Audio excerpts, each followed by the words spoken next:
पहले शहीद के नाम से जो बात कहना चाहता हूं, शहीद आजम भगत सिंह के बारे में बात कह के शुरू करना चाहता हूं। शहीद आजम भगत सिंह को आप जानते हैं 1931 में फांसी हो गई थी 23 मार्च को।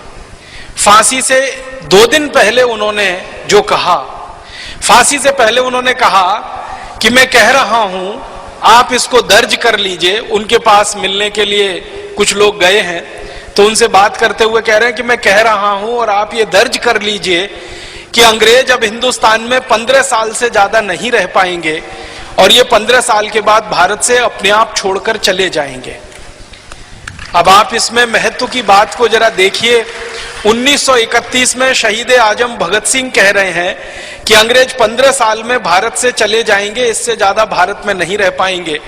अब 1931 में 15 जोड़ दीजिए तो 1946 बैठता है और 1946 में ही अंग्रेजों ने घोषणा कर दी थी 3 जुलाई 1946 को कि हम भारत अब छोड़ देंगे, भारत वाले तैयारी करें, हम उनको सत्ता हस्तांतरित करना चाहते। तो 3 जुलाई 1946 को अंग्रेजों की घोषणा हो गई थी, अंग्रेजों की पार्लियामेंट की तरफ से घोषणा हो गई थी और शहीद आजम भगत सिंह ने 15 साल पहले 1931 में यह कह दिया था कि 15 साल से ज्यादा अंग्रेज नहीं रहेंगे।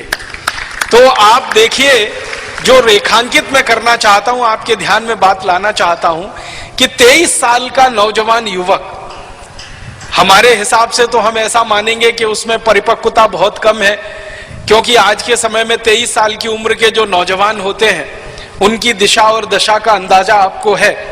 उस जमाने में 23 साल का नवयुवक देश के बारे में इतनी बड़ी बात कह रहा है, ये एक बात। दूसरी बात उन्होंने उससे भी ज्यादा बड़ी कही। ये तो एक वाक्य कहा उन्होंने, दूसरी बात इससे भी ज्यादा बड़ी कही। उन्होंने कहा लेकिन मेरे दिल का दर्द ये है कि अगर अंग्रेज चले गए तो भी भारतवासियों को न्याय नहीं मिलेगा, उनके समानता और समता के अधिकार उनको नहीं मिल पाएंगे, उनकी जो लूट हो रही है वो लूट बंद नहीं हो पाएगी, उनकी जो गरीबी है, मुफलिसी है, बेरोजगारी है और उनकी भुखमरी है वो समाप्त नहीं हो पाएगी तब तक, जब तक कि अंग्रेजों की बनाई गई व्यवस्था भारत देश से संपूर्ण रूप से समाप्त ना कर दी जाए। सारे देशभक्त हमारे वीडियो को लाइक, शेयर और हमारे चैनल को सब्सक्राइब करें। जय हिंद।